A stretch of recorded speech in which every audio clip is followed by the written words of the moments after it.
If you're a parent of a teen or a young adult, this episode's going to hit home.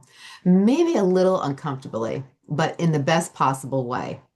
Because today we're talking about something no one really prepares parents for: how to step back without falling apart, how fixing everything can actually be really bad for your children, and how to raise confident, young, capable adults without having to overparent them into anxiety or dependence. This is not just another book conversation. This is real talk for modern parents who love their kids deeply and are learning to let go. Now, welcome back to the show, to The Advisor with Stacey Chillemi, where we have honest conversations that help you grow professionally and emotionally. So I'm your host, Stacey Chillemi, and I love that you're here today to listen to our podcast because today we have a really special guest. Now, I'm really excited to have her on the show. Her name is Randi Crawford. She's a parenting coach and raising voice for today's modern family. Randi is currently working on a must-have parenting handbook, not another baby book, but a real-world playbook for raising teens and launching young adults and giving them confidence, grit, and resilience. She helps parents staying out of their kids' lives and showing lots of love by doing it, resisting the urge to fix every problem, learning how to tell their kids without losing them in the process. She brings heart, she brings humor. It's very necessary, to give those children that we love so much the hard truths to parenting. And honestly, I think so many families need this conversation right now because I see it all the time. And now, Randi, welcome to the show. I'm so glad you're here. I'm really excited to hear what you have to say. Tell everybody a little about yourself. Hi, Stacy. Thank you so much for having me. Yes, I am very passionate about what I do, and I'm so happy to be talking to you today, especially since you're in New York, my very favorite city. Um, just very briefly, I had run a public healthcare company for years, and when I stopped working, I was a stay-at-home mom, but I'm that type of mom that has so much energy. I could just never really stop doing everything. It's Yeah. hard to go from like everything to nothing. So I kept my toe in the water and I wrote columns like Rant with Randy, and I wrote for local newspapers, and I did that for years. And one day my husband just said, listen, the kids are, I saw the writing on the wall. The kids were not needing me to drive them anymore. One was going to college. So he said, why don't you find something fun to do? And I went into retail. I thought retail would be really fun. I've never done it. I've never been a shopper, but I'm like, I'm going to get a job at my favorite store and I'm just going to like start selling clothes to all these women. And when I did, Stacey, I was brought back to working with women, which I did in my previous life because I ran a company for menopausal women. And I found Mhm. myself loving being around women again. And the customers are women my age. And a lot of the employees are like my kids' age, and my managers are my kids' age. So I had the whole gamut, and it's a pretty funny story. But after working there for a short while, it really occurred to me that while I love retail, it's fun making women happy. I was seeing so many people walk in there that I could see were very unhappy and dissatisfied with their lives. And a lot of people had recommended to me that I should be a life coach for years. However, that's why I'm wearing the Let's Go hat. The words Mhm. life coach just never resonated with me because it's almost like you're in the white coat and you're telling people what to do. And Yeah, that is not what life coaching is whatsoever. So right. I was introduced to the Jay Shetty program, and everything he said hit home with me. It was like Yeah. his message spoke directly to me. Like, you're here to be someone's cheerleader. You're here to help them see how they can get from A to B, but you're not ever telling them how to get there. And it Exactly. was so strong of a message. I just said, this is what I have to do with my life. And immediately went through this program thinking I'm going to coach women my age. But again, life took a pivot, and these women started calling me, asking me to coach their daughters. A Hmm. lot of them were college age. Some were high school. Most of them were in their young 20s or right out of college. And of course, I love that because I love working with these young girls. But it was a Yeah. pivot, right? Because I was thinking to myself, the moms were the ones that needed the coaching.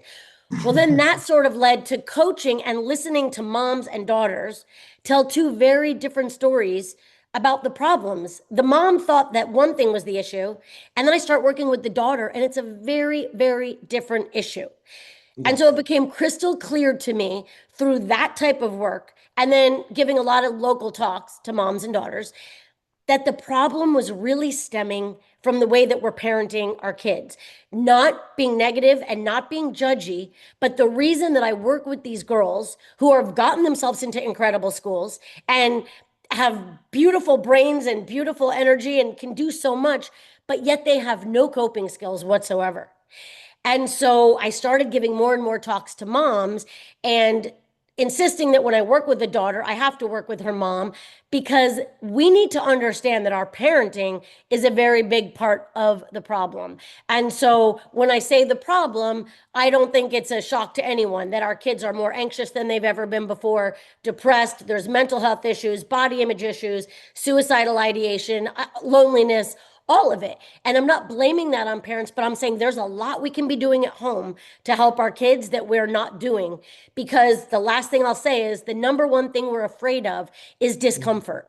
We will Mhm. not let our kids be uncomfortable. And by robbing them of that discomfort, we are robbing them of so much more. And that's really how I got into doing what I do.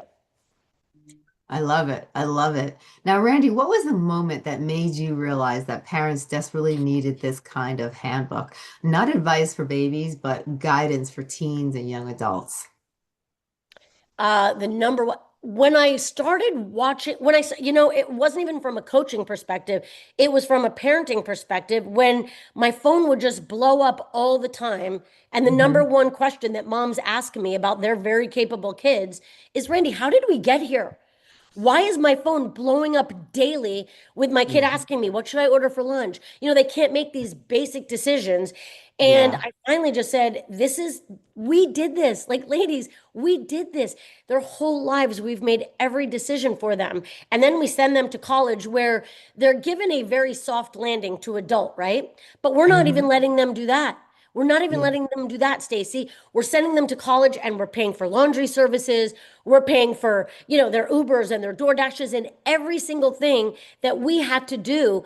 Well, certainly that I had to do when I went to college. So now we've taken the adulting lessons away from them at college, and now they go to really adult in the real world and they get their job and they have no idea how to budget, no idea how to adult for themselves, no idea how to figure out the food and how to eat and manage that.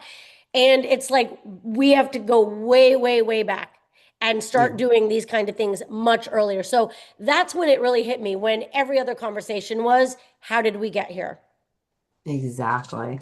Now, so many parents don't realize that they're overparented until it's already, they're exhausted or they're anxious. And, what are some of the subtle signs that a parent might be doing too much, even when it comes from love? Signs that a parent is doing too much when they are way more invested in the outcome than their child is. So I'll use sports as an example because I worked with Mhm. a lot of athletes, and this is just a very easy thing to relate to when you just break it down to an N of one. You have a Yeah, kid, let's take a kid that's very good at a sport, okay? right. And the parent, like, immediately just they hone in on this. Like, they Yeah, see their kid is good at a sport. And now, and I'm in California where these kids can play year round. So a yeah, parent will take a very young kid and specialize them in one sport, which that's like the worst thing you can do. Like, so rather than an inch high and a mile wide and let them be a little good at a lot of things, they take them, they say, this is going to be the sport you're in. You're going to play it year round, which again doesn't take a rocket scientist to know is causing injury after injury, because when yeah, you repetitively use the same muscle day in and day out year round, you're not giving it a break. You're getting injured more often. And what the parent will do is they'll see this as their ticket to get the D1 offer, to get them into school. And then, now, listen, it's a whole different world, certainly than even when my kids were going through high school. And now they do see big dollar signs. So yeah, I can't say that it's crazy for them. I understand why they're doing it. But here's what happens: the kid might not want that.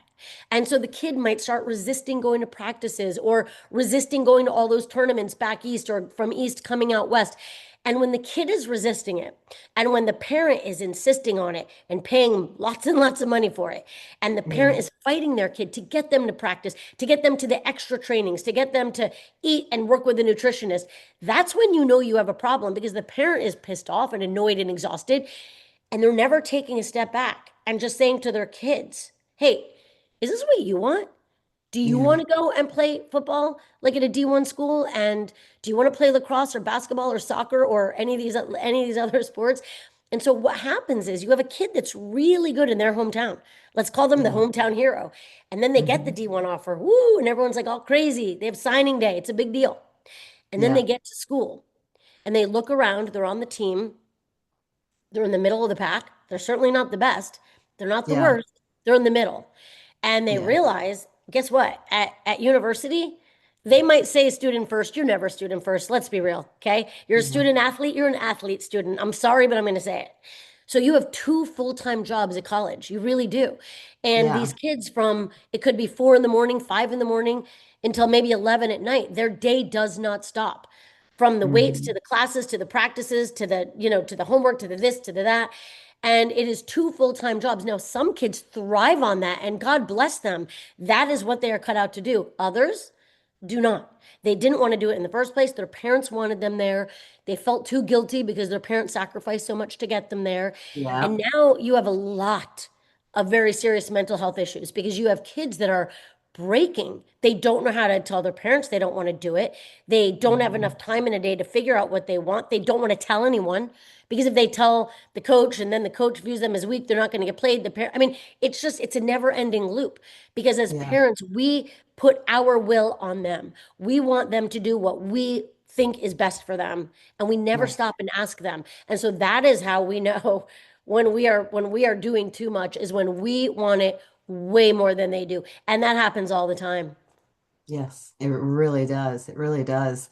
This is such a hard one. Now, letting your kids fall. Why is failure actually one of the most important teachers for teens and young adults? Like, how can we prevent to sit with that discomfort without stepping into it? I mean, and again, with the parents, when a kid fails, it's one of the best things ever, ever, ever, ever. Because when they are on let's take sports again, let's just keep it in that lane. They're on a team that wins all the time. In fact, Yeah. I would say this team never loses. And then they get into a huge game that, frankly, they think is a no brainer. I mean, they're barely even training for it because they're going to win it. They've already won it in their minds. And then they get Yeah. out there, and guess what? That other team, that scrappy little team, has worked 1,000 times harder because they want it that badly, and the other team wins. Guess who's generally more upset about that loss than the actual player? It's the Yeah. parent. The Yep. parent is so devastated. Like their world, they cannot believe this team just won. And here's what they do. They get in the car with their kids and they start coming up with every excuse in the book for why they lost. They're going to start blaming other players. Yes, parents should talk to other kids. They start Hmm. making excuses like, did you see the other players that that team had? Did you see how big they were? I want to see birth certificates. It's bullshit. We should never have lost. And instead of getting in that car giving your kids silence and letting them process the loss because of course your kid's going to be upset about it. They've worked really hard. They might even cry about it. But we don't allow that. We don't allow that because we get in that car and we start coming in with the excuses right away. You were the victim. You should have won that. I can't Your coach didn't start you. You should have started, not so and so. And this Yeah. is who we are raising. We are raising kids who believe that they are victims. What we need to do is get in that car, be quiet, give our kids that space when they get home and they want to come to talk to us about it. We're going to let them process. We're going to let them say how much that hurt. And then you can ask them, what do you think? What do you think you could have done any differently? What do you think the team could have done differently? Do you think it's going to happen again? How do you think that, you can contribute to winning next time? But let me explain this, when they do lose that game and then they process it properly and then they work like hell at practice and then they come back and win the next game, who feels that win so hard? Your kid does. You don't Yeah. get that. Your kid does. So when you lose, or when something doesn't go your way, when you get rejected, and then all of a sudden you get accepted or you win that game, you feel that so hard. And that win gives you the confidence to keep going and keep going. But parents make it about them. It is Yeah. not about you. It is not your loss. We all think that like if our kid makes a mistake, it's on us. And we Right. feel judged and everyone's looking at us like, "Randy, your kid did X, Y, and Z." No, no, no. It's not about you. And when your kid does something really well, like they get that D1 offer, they walk around like proud peacocks, like it's because of them. And again, no, no, no. It's not about you. It like let your kid experience the loss, let them experience the win, let them get the D1 offer because they deserved it, they earned it, and they won it. But Yeah. we have to take ourselves out of this equation. And we are so over involved today. It's just painful to watch. It's painful to watch. And I am Yeah. so happy that my kids escape. I mean, they probably wouldn't say this, but I'm so happy we missed this whole NIL and money deal because now it's just at a whole new level. It's a Yeah. whole new world. 100%. Now you talk openly about staying out of your kids' love lives, which is sometimes one of parents' many struggles. Like, how do parents support without control, and especially when emotions are involved? Because I've seen parents actually, say to their children, "I don't like that person. That person's not good for you," and they're making the decision for their child. I even, had a situation where the mother stopped talking to the son because she didn't like who the son got involved with, and he fell in love with her and he decided to marry her, and now the mother isn't even talking to the son. It's crazy, and that's his life. He's an adult, he's a man, he can choose whoever he wants to spend the rest of his life with. Like, how do parents support without being controlling even when emotions are involved? Okay, well, my first question I'm going to ask you is what age are you talking about? Are we talking about high school, college, or post college? Because it's I think we should go over like each segment, because these are totally different segments, but they apply to, depending on who's listening and what age group. So let's start with the youngies and let's go okay. forward. Okay. Because what I would say is this, obviously what you're saying is it is your kid's life, right? And I am constantly amazed at the things that women put out there on social media and social media groups, and they like crowdsource these answers when it is, first of all, I think a family needs to stick with a family's values, right? We have a Hmm. value system. Yeah. So let's just start with that. So if you want to take like let's go to high school. Let's start with that because I'm not going to middle school. Let's start with high school.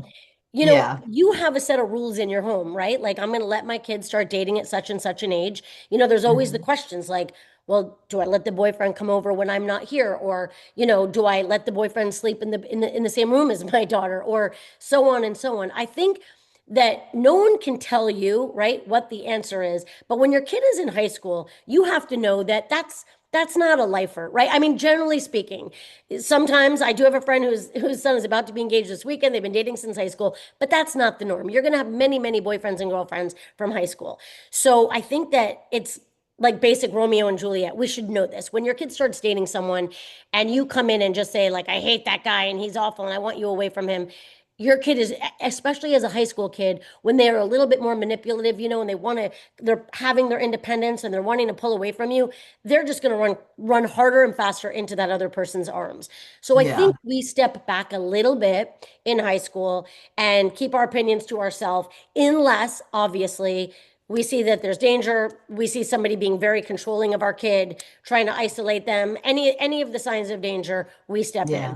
Anything else at the high school level, I think you let it run its course because these never last. Okay. Yeah. But let's take now, college is a bigger one because this is where parents really get involved and way too involved. So your kid goes to college and now they're meeting people and it's scary for parents because you're not there. So normally we know their circles. We know the boys, we know the parents, or we know people to ask so we can get the scoop on this kid. Now they're at college, they're meeting other people that you don't know, and you're terrified. Like, who is my daughter or my son meeting? And then they start dating someone, and then they start getting closer and they start talking to you about this person. They might bring them home for Thanksgiving or a holiday, spring break, whatever it is. And you really don't like that person. And I understand that it is very hard because you've had this relationship with your child forever, 18, 19, 20, 21, 22 years.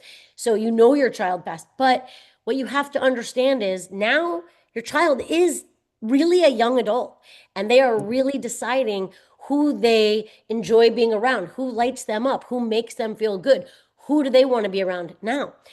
If you're Yes. that parent in college and your kid is in college and you see your kid exhibiting, let's say, very different behaviors, meaning they start dressing very differently, they start behaving very differently. Again, you're going to assess that. Are they behaving in a way that is harmful to themselves? And you're saying to yourself, okay, this is such a negative that I need to jump in and find out what is going on. Or is this, I don't like the girl, or I don't like the guy. They bug. Their jokes aren't funny. They don't land, or they're a snob, or they don't talk at all. They're so introverted, I can't be around them. That's not for you to decide. That is when a parent needs to step back. And the crowdsourcing needs to stop. When we go on to a mom community group and say, my kid is in college and they're 22 and their girlfriend or boyfriend comes home for the holiday, should I let the boyfriend sleep in the room? And what I want to say to her is, what are your house rules? If your rules are, that's not our values, then heck no. He does not sleep in the bedroom. If your rules are, listen, they're doing it, they're sleeping together in college in the same bedroom, I'm going to allow that at home because I don't see a difference.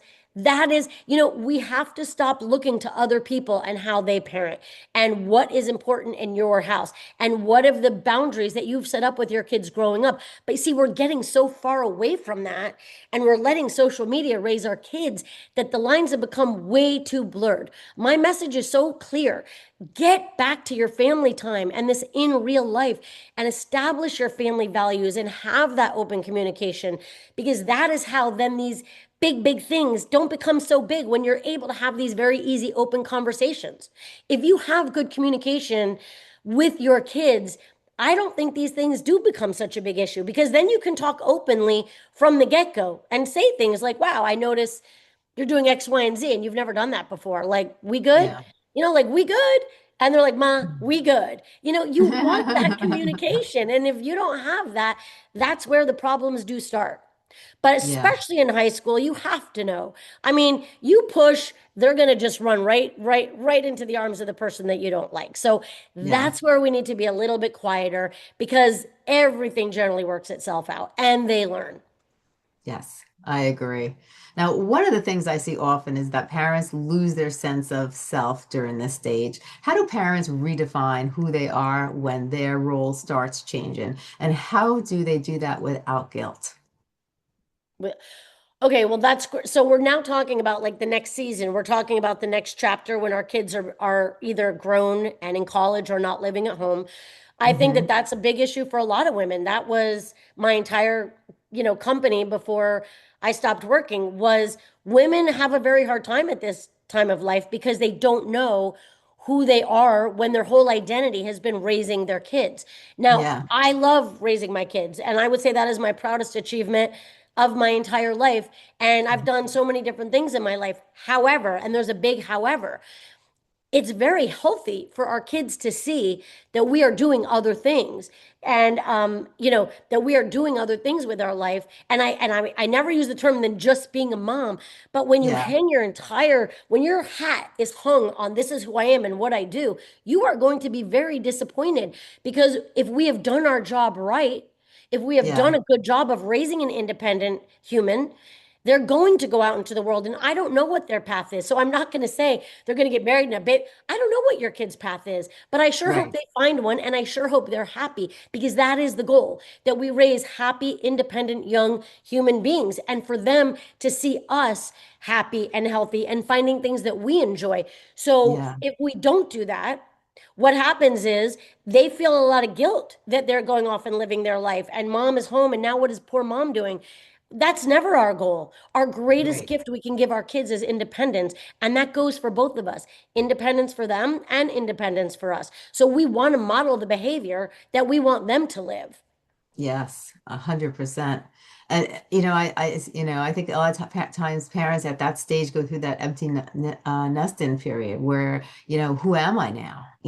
And they get overly involved with their kids because they don't know who they are, and that's the only thing they have to grab onto, when they should be trying to really figure out what is my identity? Who am I? What's my next step in life? Which isn't easy. Well, another thing I was going to say is, so when I took the first job I took at retail, it's a funny story because everybody is so afraid, right? We're all so worried about other people judging us. And it's such a Yeah. performative society right now. I remember so vividly, one of my first thoughts was, I can't wait to try this. It's going to be so fun. Like, woo, go me. But then there is this feeling you have of like, is everyone going to be like, oh my God, Randy's so hard up. She has to work a retail job now, like a minimum wage job. You know what I mean? And before long, I'm working and I'm having the time of my life. And all of my friends are like, wait, I want to do that. I'm like, I know. It's so fun because I feel so young again. I mean, my managers are literally 20, 25 years younger than me. I feel like it's like a girls' night out whenever I go in there. I am in a Yeah. beautiful store with beautiful clothes and beautiful things, and I'm getting thanked and paid for it. Oh my God, imagine Yeah. that. So really, I flipped the script. And if I hadn't taken that, honestly, I don't know. It's hard to know what you want. But I literally just heard this thing on Tony Robbins the other day. I heard him on a Jay Shetty because I listened to the Jay Shetty podcast. And it's funny. I just heard a little clip and it was so true. He said, if you take no action, and I just believe this so wholeheartedly, if you do nothing, like you are never going to grow. Did I know anything about retail? No. Did I think like that's going to be my lifelong achievement award? No. But I started it. I had so much fun with it. And because of it, it led me to doing what I'm doing now, which I am indeed so passionate about. And so Mm.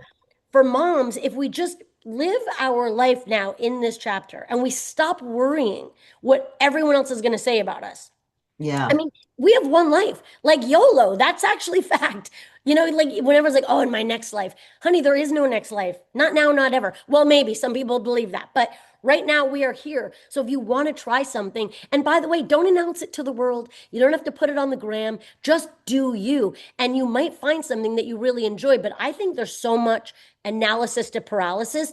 That's what stops a lot of people from trying to do things. And they are just stuck in this fear. And I get it, but don't do that. Don't do that. There's so much more waiting for you.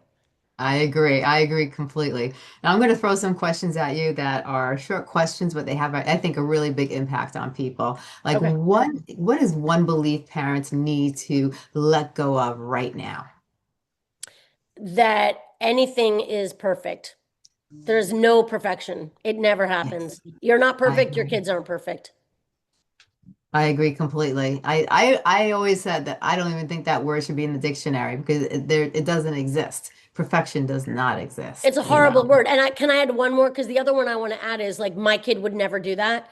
Please Yeah. lose that mindset. Because yes, they would. Yes, they would. They're kids. I agree. I agree 100%.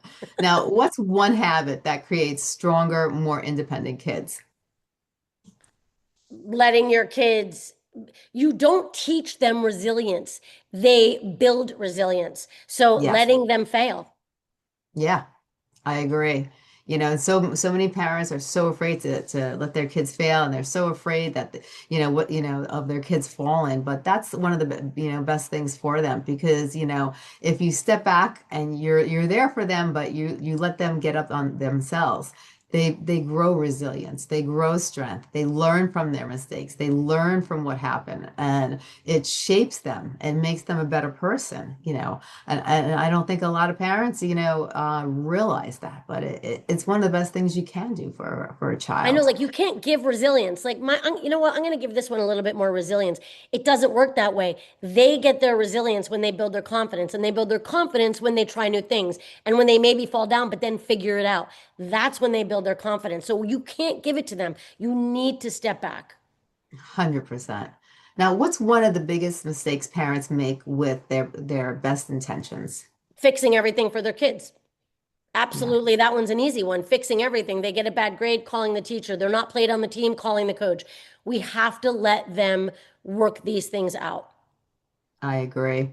Now, what's one thing that every parent needs to hear but rarely does? What's one thing parents, I'm sorry. What's one thing parents really need to hear, but that really they rarely ever hear it? Let me think about that. Something they rarely ever hear is that they are the problem. Hmm. See, and I would never, I'm saying this to you, and I hope people are hearing this because I want to say this. I was the problem too. We think, right? Like, here's just an example of relative versus absolute. You might Yeah. say to yourself, that mom down the street, I would never be her. She's running the Jersey Mikes to her kids at lunch like 3 times a week. I would never do that for my kid. He forgets his lunch, he doesn't eat. So you're thinking, like, I'm a baddie. You know what I mean? Like, that's who I am. Yeah. But then at the same time, like, let's just say your kid wants to get a driver's license and you're the one online, like filling out all the forms and getting all the things. And then when you get to the DMV, you forget the paperwork and your kid is ready to like bite your head off. You're the same as the Jersey Mike moms, lady. So the point is, we don't think that we're doing these things, but we are. So Right. we have parented ourselves into the situation we're in, but nobody's telling us that. But that's Yeah. how we got here. So next time you want to ask the question, how did we get here? We got us Yes. here. 100%. Now, if there's one thing you want parents that are listening today to walk away with, something that they could apply immediately to their life, what would that be? Okay, I love this question. It would be, don't mistake communication with talking. Communication with your kid is listening. Yes. We don't do that. And again, I didn't do that. If I had one continuous fight with my son throughout high school, he would literally yell at me, stop interrupting me. This happened day in and day out because we listen for like 2 seconds. We listen, we're trying to fix it on the other ear, and we interrupt Mhm. them because we know the ending of the story and we're already pissed off. I mean, I can already think of 10 fights, right? The truth is, we never listen. And the Yeah. more we talk, the less we gain from them. So that is the most important thing we can do. Don't think because you're talking, you're communicating. You're communicating when you're listening. I agree. Now, can you tell us a little about your book coming up and about your services and what you have to offer to help people? Yeah, I would love to. So I'm writing a book called The Pickleball Parenting Playbook, and I've used pickleball metaphors because I took up pickleball a few years ago and I realized everything I learned on the pickleball court applies to parenting, from communication to dinking and patience and, the golden pickle, teaching your kid independence. So there was so many metaphors that I thought it was just a really fun and easy way for parents to see. I'm not Yeah. blaming anyone, but I want you to see how you can apply all of these things to parenting your children in the modern day where we're not jumping in to fix everything. So what I do right now, I'm mainly on TikTok, I'm also on Instagram, is I do content daily on TikTok where I just sort of throw out questions to parents and ask them like, here's a scenario, parents, how do you see this? Because I want parents to take a look at that and see how they see themselves in that story.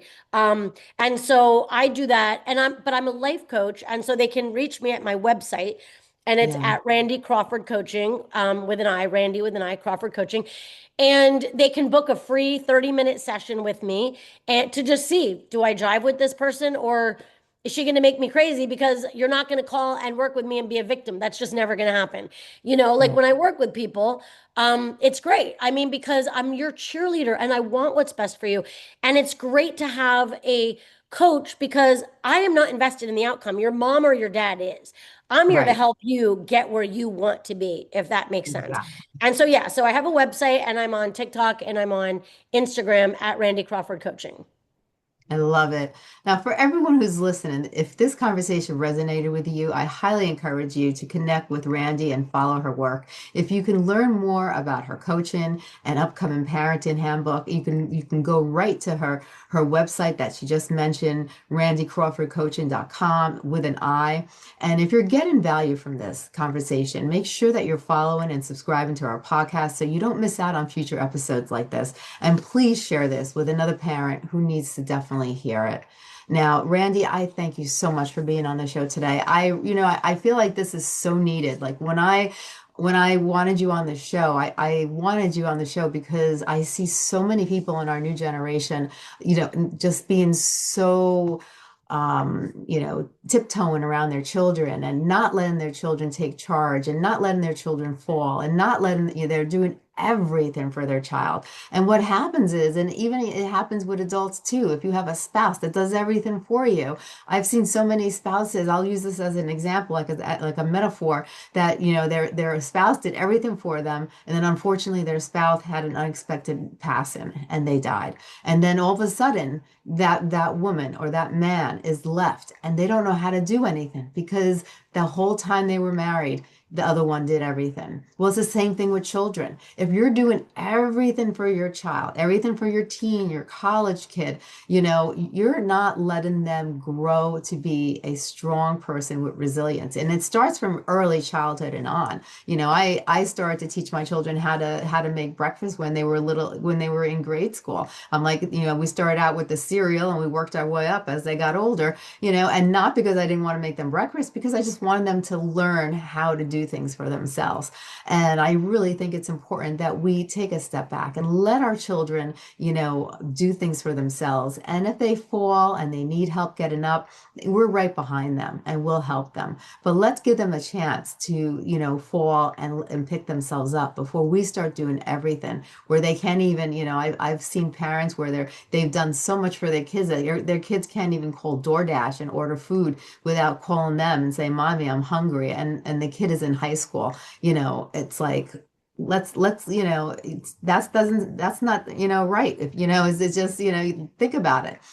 So I'm really glad that you're bringing this up. I'm really glad that you're putting the idea in people's heads. I'm glad that you're writing this book, because I think this book will really help a lot of people out there, because all the other generations, they came out strong and hardworking because had no choice. They weren't given an option. And I think, a lot of the things that they did, back then were really good. Maybe not everything, but a lot of the things that they did.